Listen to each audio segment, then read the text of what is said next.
Here we go. Welcome back to another episode of the PD's Picks podcast.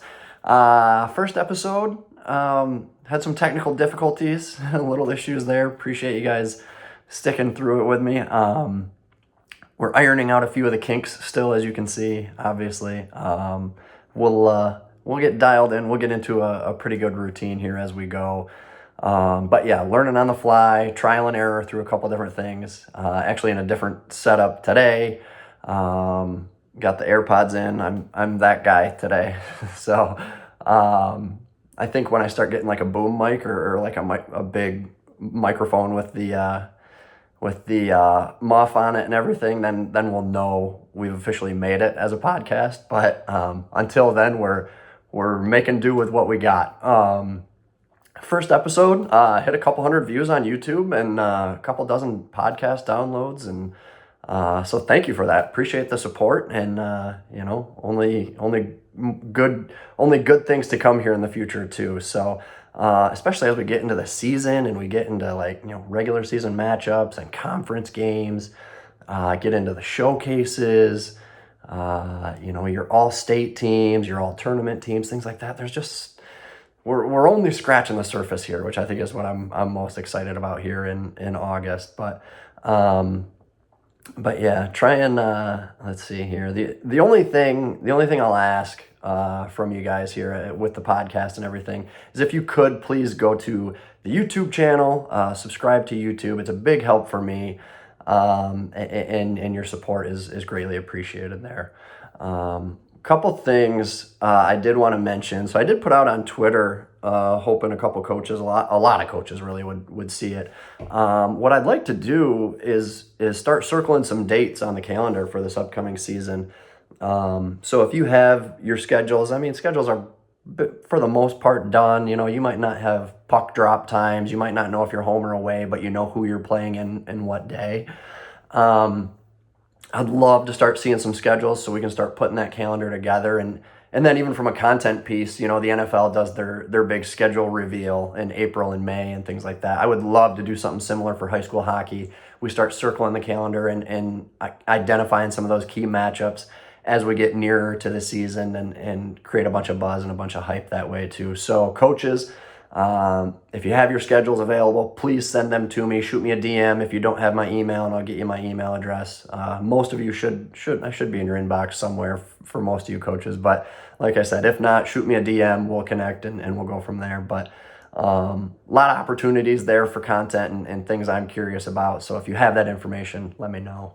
The other thing too, I kind of stumbled across this on the MHSAA website and got it confirmed by MHSAA and the Coaches Association as well, is that this season is going to be the 50th season of high school hockey in the state of Michigan, which is a big deal. I think that's huge for the MHSAA. It's big for hockey in this state, and something that definitely deserves, I think the kids say these days, give them their flowers or whatever it is. So 50 years of high school hockey. Now, high school hockey existed before that. It just wasn't underneath the MHSAA umbrella.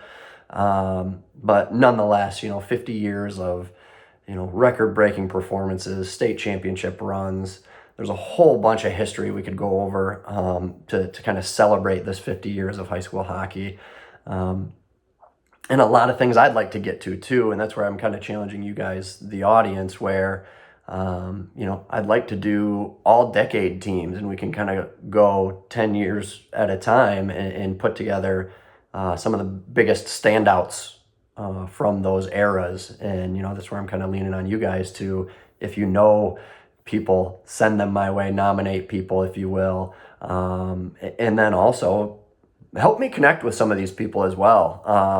I look at Ron Ralston as a name I've known since I was in high school, but in on the MHSAA website, the guy is essentially the Wayne Gretzky of Michigan high school hockey, with some of the scoring records that he's put up and that will arguably never be touched in a very similar manner as Wayne Gretzky in the NHL. So some of that stuff, if you know these people and can connect me with them, happy to include them, have them on a podcast. Maybe we talk about a couple of those seasons, talk about what they accomplished in the program, what high school hockey, youth hockey in the state of Michigan meant to them, where they are now. That could always be fun too.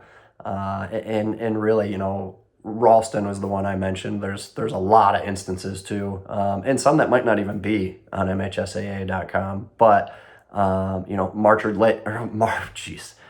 Marquette and Orchard Lake. Their 8 OT thriller in the state championship game. It'd be really great to go back and talk to some of those guys and relive that and see what they recall, what they remember. Maybe how tightly knit some of those teams, those groups still are. So a lot of cool stuff I think we could do to kind of celebrate the 50 years of high school hockey. So yeah, but again, I'll kind of challenge you guys, the audience, to kind of help me out with some of that too. Any help obviously is appreciated. So, okay. So last week talked a lot of MHA and the top 80 tryouts. What I saw, I got to clarify too, because what I saw last weekend, 2 weekends ago essentially, was only a third of the tryouts. I only saw the satellite tryout in Metro Detroit. They obviously had 2 more satellite tryouts, one on the west side and then one up in Gaylord over this past weekend. And then they're spending, I think, this week kind of finalizing and making their final determinations for the top 80. So obviously I didn't see the tryouts in their entirety. So it was a little bit of a challenge there. And maybe why I didn't go into as much detail player-wise and things like that as I'm going to today with the MDHL tryouts.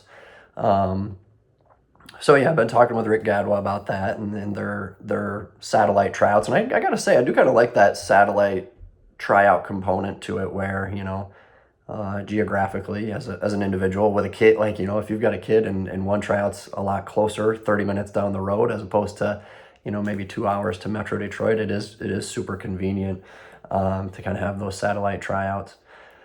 So definitely a cool thing I think that MHA does there. But one thing, so the flip side of that, obviously with the MDHL and having 200 plus kids come through the same door, skate on the same rink, all on the same day, you get to see everybody and can very much compare and contrast in real time, kind of where you're at on certain kids and can compare and contrast very well. Whereas, and again, I'm not really knocking one over the other, but I think there can be challenges where if you see one kid on a Saturday and then you're comparing, you get those bubble kids and then you see another kid, a couple days later, maybe there's to no fault of anyone's really, but like a recency bias. You're seeing someone more present, more, and so that memory from 4 or 5 days ago might fade a little bit. Or maybe you're super strong on that kid from a couple days ago, and it's going to be really tough for anybody to to get you to waver from that opinion after the fact. So MDHL, all in one day, all in one place. I think like I said, travel wise and things like that for parents and families, I think can be a bit of a struggle where if you're up in Alpena or Traverse, I know they get kids from Traverse City that'll come down for the league. So I know that's a huge travel commitment and everything, but if you're in it, you're in it. So it was great to see how many kids were there. The competition level was fantastic, I thought, especially for tryouts. A lot of different programs, very well represented. I'm looking here. I saw a couple of lake views. I'm assuming that's St. Clair Shores Lakeview. Someone might have to help me out on that too. But Walled Lake Northern, Allen Park. I got I'm multitasking here, but Bay City. Like there was a good diversity, I felt like, at the MDHL, and a lot of kids that stood out. So yeah. Where I was at anyways, my evaluation process was probably a little bit different than obviously what the MDHL did and their determinations on who's in the league and who's not. One thing I think that I tend to overlook when it comes to the MDHL tryouts is, I'm kind of comparing everyone against everyone. And I don't really care what birth year you are. Whereas there's obviously an attention and a focus on, 06s as a whole, 07s as a whole, 08s as a whole. So, you might have an 06 that's better than an 07, but because there's a ton more 06s trying out than 07s, again, I'm not very much speculating, but like those are decisions that both the MHA and MDHL in their tryout processes are taking into account, that me as kind of an outsider, I'm not really comparing or making sure I've got 20 06s, 20 07s, 20 08s, whatever that number is that those organizations have. My perspective there is a little more totality, I guess. Whereas, they're fielding 18U, 16U, 15U tournament teams throughout the fall. So there's a little bit different of a perspective there. That, as I'm looking at players that stood out to me or players that I liked, they're going to have different opinions because of, the general numbers game, I'll say. So games all day long. Saturday was fantastic for anyone that was there. 8 a.m. till, 9 p.m. an entire day of super competitive hockey. And the MDHL guys do a fantastic job with it. Super, super competitive for a tryout setting. And that only makes the league that much better. That's one thing.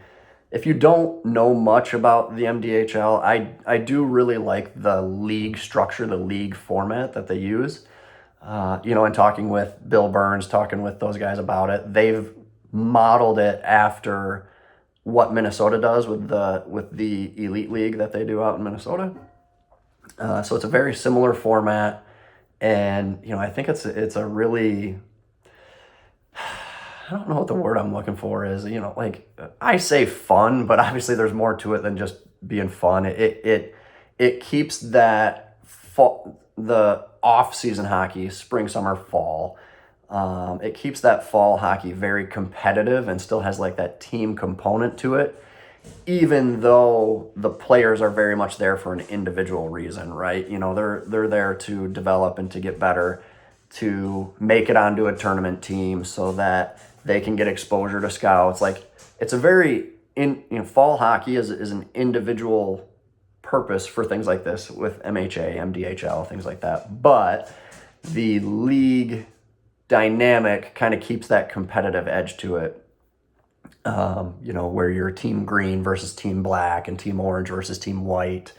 And you have your designated coaches to each team. And so, like I said, the league format itself is something I'm a huge proponent of and love just being a part of, a spectator to every fall. So definitely looking forward to kind of what the league looks like this fall, and obviously keeping an eye on what goes on a week-to-week basis too. So the other thing too is obviously their tournament teams going out to Minnesota, or Bill mentioned that they were going to be doing the CCM invite right here in Metro Detroit. That tournament team roster can kind of change tournament to tournament based on how well you're performing in the league. So that's something I like too, is Jim Harbaugh talks about the meritocracy, right? Like you got to earn your keep. You got to earn that kind of roster spot. And some kids could play their way out of a spot. Some kids could play their way into a spot. And maybe they didn't go with the first tournament team, but they're playing on the second tournament team. So that's definitely a cool component about the MDHL as well. My process anyways, to go back to this, I was talking about my kind of process as I was evaluating and watching kids. I tended to kind of rank players where I thought they were on their team. So, I'm looking at Columbia here, and I took all 7 defensemen and I ranked them in my head 1 through 7. And I did that for each team. So, I've got a top defenseman on each team. And then from there, I kind of compared and contrasted where I thought, okay, the number 3 defenseman on Columbia was a little bit better than the number 2 defenseman on Black, or the number 1 defenseman was better than the number 4 defenseman on red. Like, that was kind of my process for it anyways. And I'll be curious to see how close I am or how far off I am compared to what the MDHL ultimately puts out. So I think their league games start this Saturday, actually, so should have a good look at rosters here maybe this time next week. So yeah, anyways, I'll mention a couple kids that stood out to me and kind of give you my 2 cents on a couple players that really separated themselves. I mean, there's some players you would expect and maybe some others you might not, but the other thing too, I got into Clarkston last week because they had a lot of really impressive kids at MHA. There was at least one, probably a couple programs that jumped out to me because of how well some of their top guys showed at tryouts and in a situation like this. And U of D to me is one. I've heard a lot of people talking about them already that they're on the up and up and trending in a really good direction. And everything I've seen through these first 2 weeks of fall tryouts, I have no reason to doubt that. I'm gonna pull this up in real time just to look back because I'm a little vague on like the last couple of years with U of D, but I know Paul Moretz has obviously done a real great job there. I think he's in. Is this year 2 or year 3? I think this is going to be his 3rd year at U of D, 2nd or 3rd. I'm not positive, but looking at last year, 11-13 in the regular season, and let's see here, into the state tournament. So you won a regional. Sorry, I'm kind of doing this on the fly, and if I'm wrong on stuff, just call me out. I'm an idiot. Whatever. But 11-13 last year. Regional championship, obviously a lot to hang your hat on there alone, but given the prospects and some of the conversations I've heard and had so far, it sounds like U of D is really treading in a good direction. Coach Moretz obviously did a fantastic job with Grosse Pointe South, and that was a program from afar. I didn't have a whole lot of ties to it, was just kind of watching from afar, and obviously came to respect what he was able to accomplish there in pretty short order. I want to say he was only there a couple of years. And so when he made the jump to U of D, I think he's accomplishing, I think that program is accomplishing basically what I expected them to under his tutelage.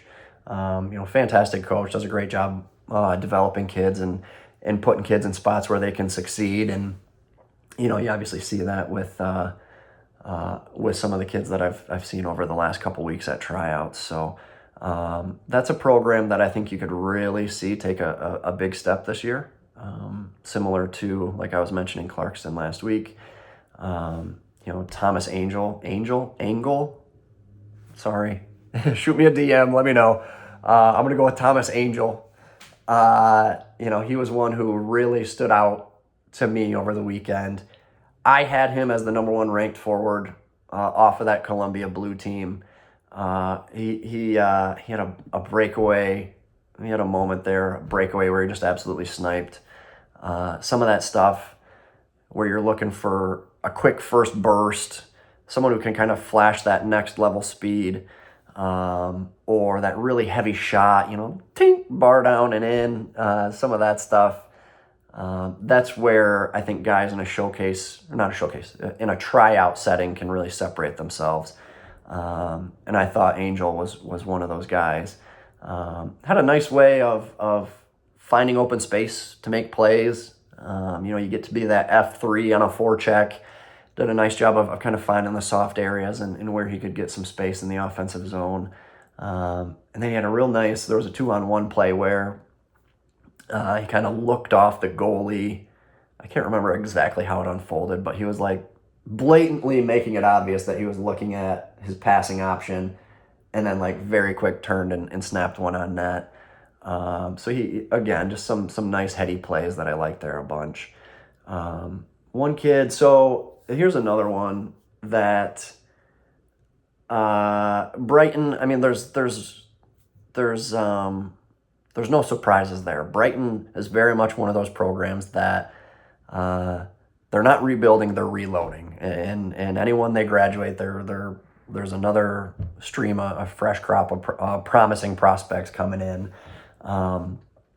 But they do return two of their, biggest producers from a year before, plus they're returning a goalie. Like, there's already a lot to like with Brighton being a top contender in the state already. But there was one kid, obviously you have Cam Duffney is kind of the big name there, plus Lane Petit.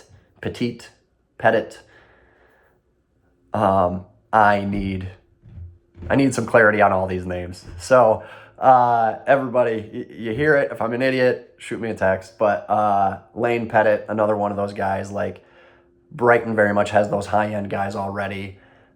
When you look at them to take the next step or make that not bounce back, but that next step this year, there was a guy, Zach Helmanen, that really jumped out to me during tryouts. And small, little shifty guy, but you could tell he was a pretty smart, cerebral hockey player in the way he was. He could keep pace with the play. Kind of right place, right time kind of player. And he's one of those guys, I think anyways, like you need those guys in your lineup. For the most part, you get into the top 10, top 15 around the state, and they've all got a Cam Duffney, a Lane Petit type player in their lineup. Not everybody, as I'm looking at it, is going to have a Zach Helmanen who could be a second line, a third line depth guy, or that can kill penalties for you, and while also still being a threat of his own. That to me is where those top 10 teams, top 15 teams really start to separate themselves, is when you have depth guys like that. So he was a real nice player, I thought, at tryouts, at MDHL tryouts. And a kid, I think, who could have a nice impact there for Brighton as well this season. This was the second time in 2 weeks I got to see Brendan Brothers, Riverview Gabriel Richard kid, big defenseman. I can't remember if he's a lefty or a righty offhand, but another kid who I talk about keeping pace, keeping with the flow of the game. It never felt like the game was too fast for him. At times, I felt like he even dictated the pace a lot. He jumped into the play a bunch. He had a real great scoring opportunity. Did he score? No, almost scored. Okay, but it was a real great scoring opportunity. I was checking my notes because I couldn't remember if he actually finished or if it was, just a real great scoring opportunity. But puck carrier came in down the left side, put the brakes on, was looking to hit a late man, and throws one at the net. And I didn't even see Brothers, and he came streaming down the backside. And just kind of one of those where you reach out and get enough, you get a stick blade on it enough to kind of redirect it on net. And I want to say hit a post, hit a crossbar, something like that. But, really just flashed that ability to recognize the play, jump in, add another layer to that offensive rush that you like to see out of defensemen who want to get involved in the offense. Defensemen, guys who want to be offensive from the back end, I think they can struggle a little bit sometimes trying to join the rush without the puck. You get a lot of guys who pick up the puck in the D zone and they want to wheel and go, and you find them kind of getting that tunnel vision on the rush where they're not necessarily looking to make plays offensively. They're just looking to do something on their own, which can be effective. But there's also a lot of other ways that offensive defensemen can get involved in the rush and be a threat on the rush. And like I said, Brothers, I thought showed some nice moments with an ability to do some of that. So let me just kind of keep scrolling here. I'll see who jumps out to me. There was a really nice 09, at least he was listed as an 09, out of Novi, Brady Chippa. I really liked, there was a couple 09s, a couple 08s that managed to impress, even in an environment like this, which I think that's not easy to do. You're playing against kids that are 2, 3, some instances 4 years older than you, and you're out there not just competing, but like making plays. Chippa, he obviously a little on the smaller side compared to the guys he was out there with, but like I said, he's also a lot younger. So when I see those younger players, maybe a little bit smaller, maybe not quite as developed, I'm looking for some of the intangibles, right?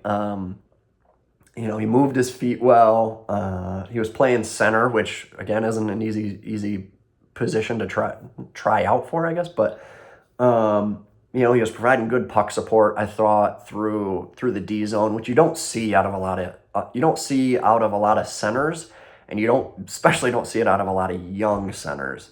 So I thought he did a nice job. Really, really showed well. And as I'm looking at other 08s and 09s and things like that, he was right in the mix to me, and I thought looked super strong there. So I'll kind of keep scrolling here.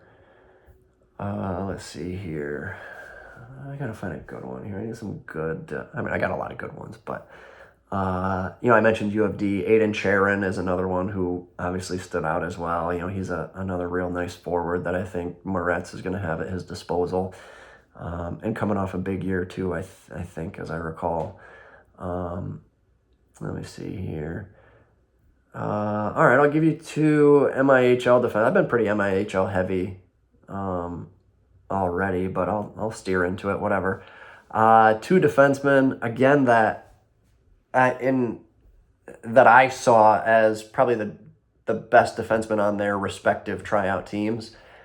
Joseph Serra out of De La Salle, to me, was a super smooth defenseman, real good skater, puck skills. You like to see when your hands and feet are moving in rhythm, right? Like it's one thing to have good puck skills and be able to dangle and have the puck on a string, but then you got cement bricks for feet, or you're a really fluid skater and really, you can get up and down the ice, but you got bricks for hands. So Sarah, to me, was a guy who was super fluid, super comfortable with the puck, and a hockey IQ. Like I've talked about that a couple times in the last 2 weeks, but when you can kind of see the kid's thought process in the game from afar, from the bleachers, and you can kind of see what they're thinking, what they're, where they're going and why they're going there, is a pretty big tell. So he was a defenseman that really stood out to me. I liked him a lot. Roman Sicko? I don't know. Roman Sicko out of Cranbrook was another, looks like a senior defenseman, I'm assuming. If you're an 05, probably, yeah, you got to be a senior. So another defenseman that I kind of took a liking to, made a real strong move across the blue line in tight space. He's got a guy in his face applying pressure, and he's able to walk the blue line and get to open ice to then make a play. That's something, when you can not just walk the blue line, but do it under pressure, under duress, and still make a heady play with it. That was something that really jumped out to me. And another guy, I don't know how many times I wrote this down over the weekend on kids, but can operate at a pretty fast pace, right? You can play at a fast-paced game, and it very much was this weekend at tryouts. And you saw guys who could hang, you saw guys who could push the pace and set the pace and make kids play up to their speed, and then you saw some other kids who kind of fell off or couldn't quite keep that pace. So yeah, there's a lot. I got notes on everybody but the goalies, probably at this point. I hate to say it. I'm not a goalie guy. I struggle with evaluating goalies, so I kind of leave it up to the goalie guys to take care of that. But keep the puck out, good. Let the puck in, bad. So I don't have much notes, really any notes on the goalies, but skaters, forwards, D, 05s, 09s, I got notes on pretty much everybody at this point. So like I said, I could make this probably a 3-hour podcast if need be, but some of this too, and we'll revisit this as the season goes on, as the MDHL season goes on, plus as we get into the winter season as well. Kind of having a nice baseline or overview on a lot of guys heading into the season will be good too. So So much more to come this season. It's already been 30 minutes. I'll leave it at this. So many more players I could get into, and we will get into, I promise you. I got so much more on the horizon and can't wait to share. So, PD's Picks, you can find me on Twitter, Instagram, Facebook, where else? X. No, X is Twitter. Twitter is X. Threads. Maybe I need to start a Pinterest or something. I don't know. Please don't forget, subscribe, YouTube, very much appreciated. pdspicks.com. I know it's been a little light so far, but like I said, the wheels are just starting to turn. We're just starting to get going here a little bit. So bear with me there. pdspicks.com will have everything. YouTube is where the podcasts are going to first. And then obviously you can get them on Apple Podcasts, Spotify, the whole nine. So leave you with this as always. Skate hard, have fun, and I'll see you guys at the rink.